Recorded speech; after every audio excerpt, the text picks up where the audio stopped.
I had to become disciplined again. Now, this is from scratch. When I say again, if I had to start from scratch, what I would do, one of the first things I would do would be limit phone conversations, phone calls. That would be the first thing that I would limit. I would ideally limit those to 10 to 15 minutes if it's not something urgent, if it's not an emergency, limit those because it's easy like anything, like playing a video game, watching one football game, NFL football game on a Sunday, then you start watching all of the football games that comes on that day. Same thing with talking on the phone. Somebody speaks on something and it just opens the floodgates for an extra 30-minute talk. So that is one of the first things that I would do is limit phone conversations over the phone.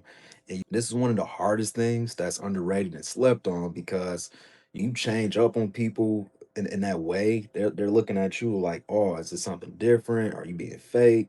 But no, you have to train people essentially to respect your time because most average people they don't respect their own time that much and they just go through life all willy-nilly.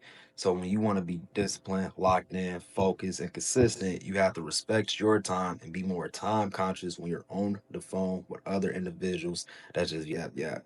So limit that. Unless it's something that you got planned for in your free time, then by all means, if you got a 3 hour window for free time, all means you can talk for 3 hours on the phone. Limit phone conversations to 10 to 15 minutes tops. That would be the first thing I would do if I had to start all over again with discipline, if I had to be disciplined again. The next thing is to schedule my day in advance. That is major because they said if you don't plan to win, wait, if you don't plan, you plan to lose. So a lot of people always procrastinate and they put things off because they always tell themselves, "Oh, I'll do that tomorrow," and tomorrow doesn't come. But when you, especially writing something down on pen and paper, it tells your mind this is a commitment. This is a more realistic commitment because you wrote it down on paper. You're making it a reality. It's way easier to manifest focus and discipline when you write it down. Even if you don't write it down, at least has some type of or calendar organizational software that'll help you with that. Me personally, I'm not sponsored by them, but I've been using Trello for years now, and it's been amazing. I have like a paid subscription where I can integrate Google Calendar. That is the second thing that I highly advise you guys to do is start scheduling a day in advance. And preferably what I do it essentially right before I go to sleep because sometimes if you guys just this one thing, then I can understand already day planning for the day, next day, first thing in the morning. If it's a schedule, man, I can't talk today. If it's a time range that you can hit for sure. But what I do is because some things spill over, some things overlap, I always try to day plan day ahead at night, right before I go to sleep. That always works best for me. And then I already know what's on the task, what's on the itinerary for the next day. So I don't have to scramble in the morning thinking, oh, what hasn't been accomplished? Because that's another thing. When you procrastinate things so much, that thing you don't even know subconsciously you made less important. So it's easily forgotten when you don't mark it on your calendar. So that would be the second thing I would do. So the first thing I said is limit phone conversations.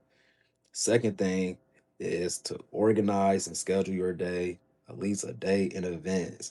Now, like I said, you don't have to OD this. Let's say today, for example, is a Sunday. You don't have to plan out from Sunday to Wednesday or Sunday to Friday, Sunday through Sunday, from Sunday to Sunday. No, just take it one day at a time because realistically, things in your life will pop up unexpectedly. So you have to just be ready for that and be able to have a set schedule where you can still accomplish that task that's going to push the needle, move the dial for yourself.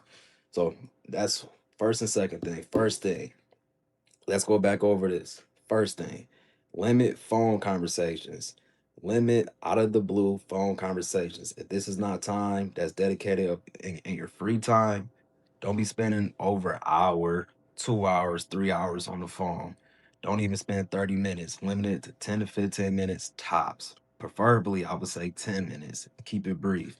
And I know a lot of people in your life is going to feel some type of way about it, but it is what it is. You want to be more disciplined. You want to be more focused. You want to be successful in different aspects of life. This is what you have to do. It's called sacrifices for a reason. If everybody could do it, then everybody would be doing it. And that's not the case.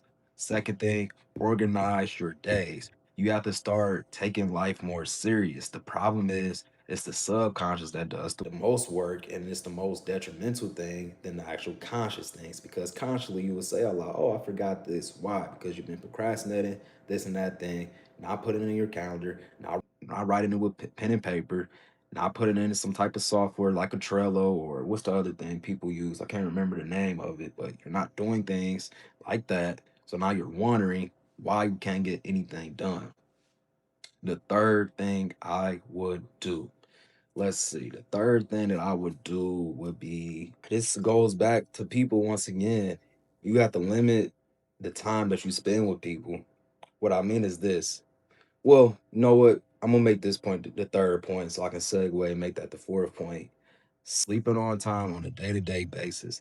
This is pivotal. We don't understand how discombobulated we can be, how irritable we can be when we don't have the adequate amount of sleep, amount of rest.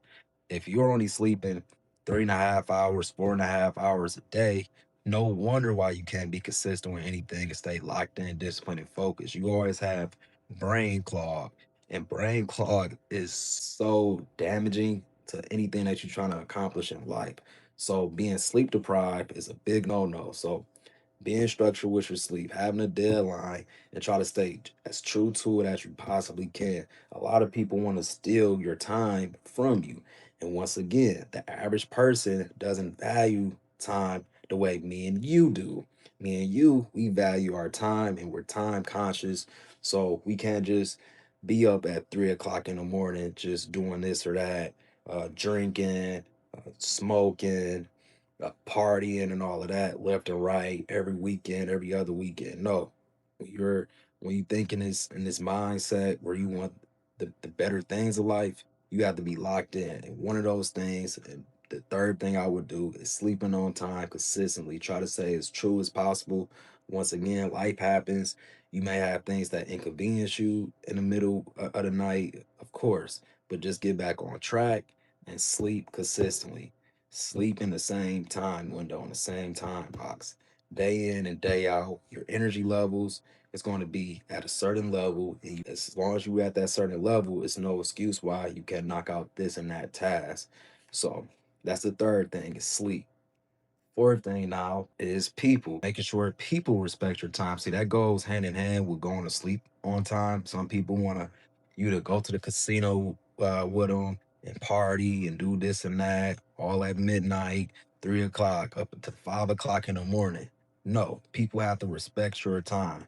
And that's okay. What you're going to notice is that friends that you used to have when you came up or whatever, they don't have to be sandbox friends or anything. They can be friends you met years ago, 5 years ago. This is the new approved version of yourself where you're like, no, I'm not about to stay out at 5 o'clock in the morning with you. I have things to do. I have to go to sleep. I be telling people that all the time, like, "Nah, I'm about to go to sleep." And guess what? People know that's how I am now. So it's not even something they're not ever about to ask me, you want to do this and that. They already know they taking it to in consideration. Hey, half is about to be asleep already. So don't bother them. And that's okay. You rather have a reputation of being somebody disciplined and consistent than the latter, because that other end of the spectrum, people don't really respect your time. And respect is pivotal in every aspect of life. Respect is everything. So I just gave you guys four things. Drop a one down right now in the comments if you want the fifth thing. Drop a one in the comments. I'll give you number five.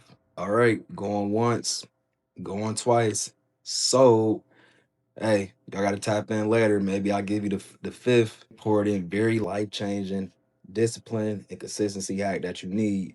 But hey, you didn't drop a one in the comment section, so you're going to stay stuck. But you know what it is. It's half the operator. Don't be stuck and dumb forever. Let's learn and grow together. I'm out.